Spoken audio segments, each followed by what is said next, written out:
So I thought we could take a little look at some of our native wild plants that we would commonly find in a garden, and we're going to start with one of our most easily recognisables, which is Taraxacum officinale, or dandelion.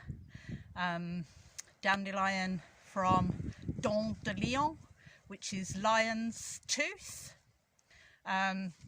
You can see that the leaf here has these triangular lobes which sometimes point backwards, and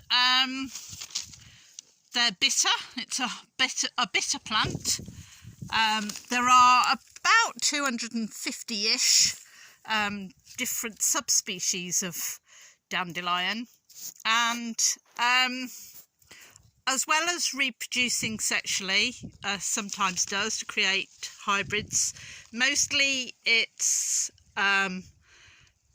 reproduces by apomixis, which means that it sets seed without cross-fertilization, cross-pollination, and so the new plants are an exact genetic copy of the parent, and it keeps the lines really stable over a very long period of time. The whole plant of dandelion is edible. It's diuretic, so also in French, pissenlit, or wet the beds.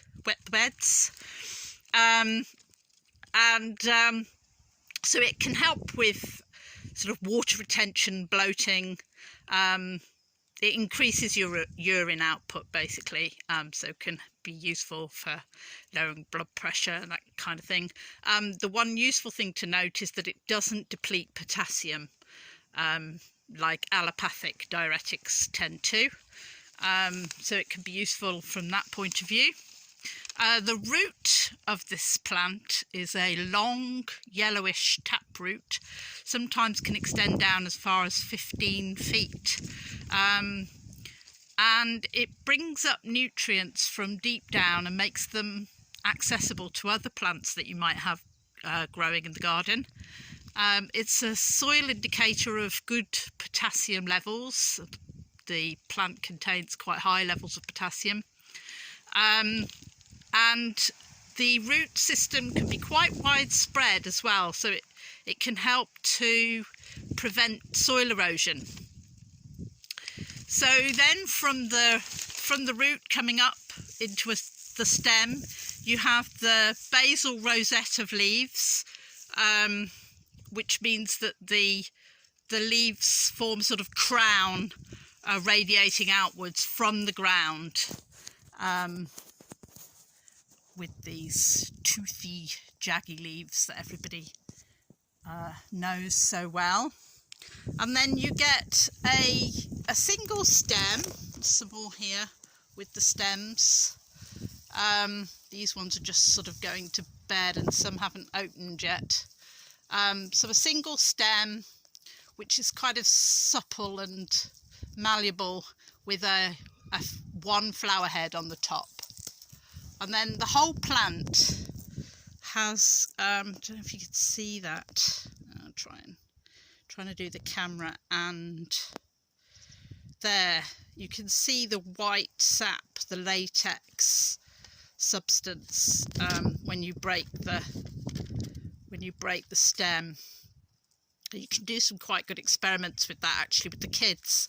If you get a load of stems and a load of leaves and crush them up and release the white milky sap, the latex, and smear it over your forefinger all around a coating, down to the first knuckle, and then leave it to dry. You need to make sure you're not allergic to the latex, obviously. And then once it's dry, you roll it gently up your finger and you can make like a little rubber band. And in fact, there are Russian dandelions which they do make rubber from. And there's a chap, Stephen Barstow, who has edimentals.com, really worth a look. He's written a book called Around the World in 80 Plants, and dedicates, it's probably about 10 pages or so just to the dandelion. It's fascinating fascinating plant. So the whole lot is edible. The leaf, the root, looks a bit like parsnip, and you can treat it as such. You just need to give it a brush off, chop it up, put it in stir fries and whatnot. And the root is less bitter than the leaf. And if you dry it and then roast it, you can make a coffee substitute as well. And now the leaf is more bitter. Camera work is a bit dodgy here. It's evening and the shadow. But if you pick the young pale green leaves, there's one here, they're the nicest. Once the plant flowers, the leaf tends to get older and darker and not so tasty and even more bitter. Although we do need bitters in our diet. They really help support the digestive system. They activate the enzymes and the bile and the stomach acid so that you digest your food better and obtain the nutrients, assimilate nutrients more successfully.